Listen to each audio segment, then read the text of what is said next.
Chapter 5 Karma Yoga Action in Krishna Consciousness. Arjuna said, O Krishna, first of all you ask me to renounce work, and then again you recommend work with devotion. Now will you kindly tell me definitely which of the two is more beneficial?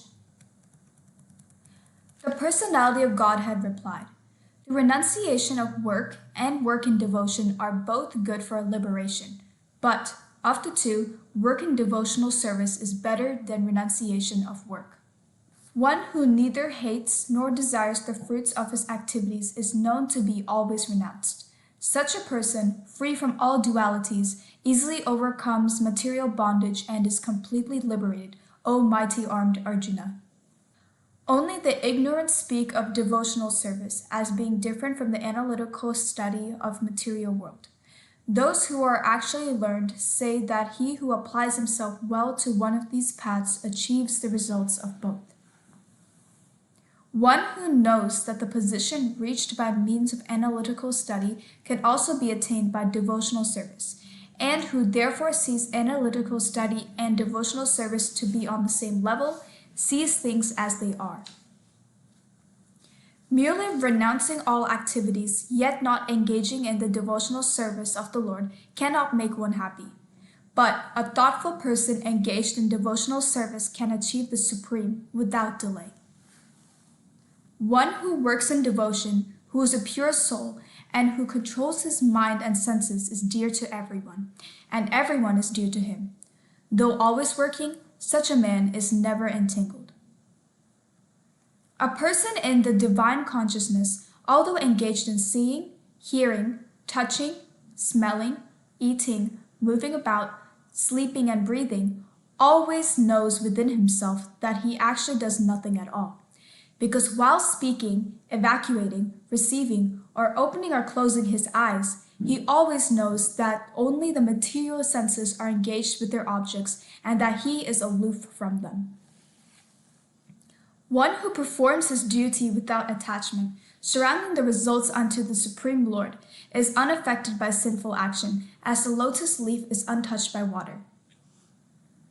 The yogis, abandoning attachment, act with body, mind, intelligence, and even with the senses, only for the purpose of purification. The steadily devoted soul attains unadulterated peace because he offers the result of all activities to me, whereas a person who is not in union with the divine, who is greedy for the fruits of his labor, becomes entangled.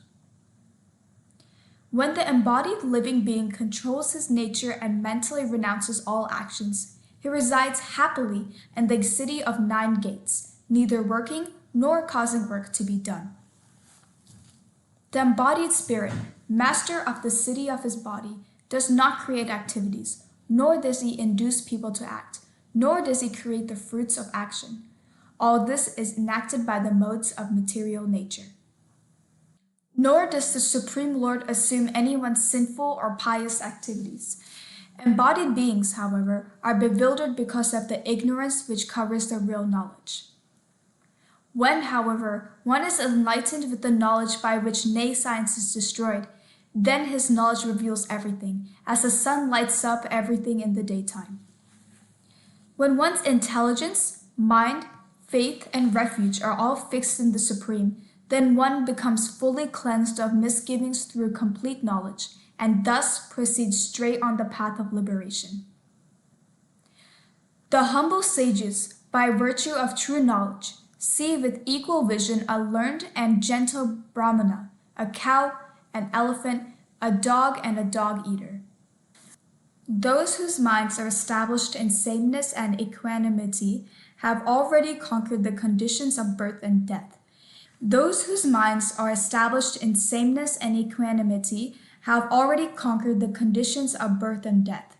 They are flawless like Brahman, and thus they are already situated in Brahman. A person who neither rejoices upon achieving something pleasant, nor laments upon obtaining something unpleasant, who is self-intelligent, who is unbewildered, and who knows the science of God, is already situated in transcendence. Such a liberated person is not attracted to material sense pleasure, but is always in trance, enjoying the pleasure within. In this way, the self-realized person enjoys unlimited happiness, for he concentrates on the Supreme. An intelligent person does not take part in the sources of misery, which are due to contact with the material senses. O son of Kunti, such pleasure have a beginning and an end, and so the wise man does not delight in them. Before giving up this present body, if one is able to tolerate the urges of the material senses and check the force of desire and anger, he is well situated and is happy in this world. One whose happiness is within, who is active and rejoices within, and whose aim is inward, is actually the perfect mystic. He is liberated in the Supreme, and ultimately he attains the Supreme. Those who are beyond the dualities that arise from doubts, whose minds are engaged within, who are always busy working for the welfare of all living beings, and who are free from all sins, achieve liberation in the Supreme. Those who are free from anger and all material desires, who are self-realized, self-disciplined, and constantly endeavoring for perfection, are assured of liberation in the Supreme in the very near future. Shutting out all external sense objects, keeping the eyes and vision concentrated between the two eyebrows, suspending the inward and outward breaths within the nostrils, and thus controlling the mind, senses, and intelligence, the transcendentalist aiming at liberation becomes free from desire, fear, and anger. One who is always in this state is certainly liberated.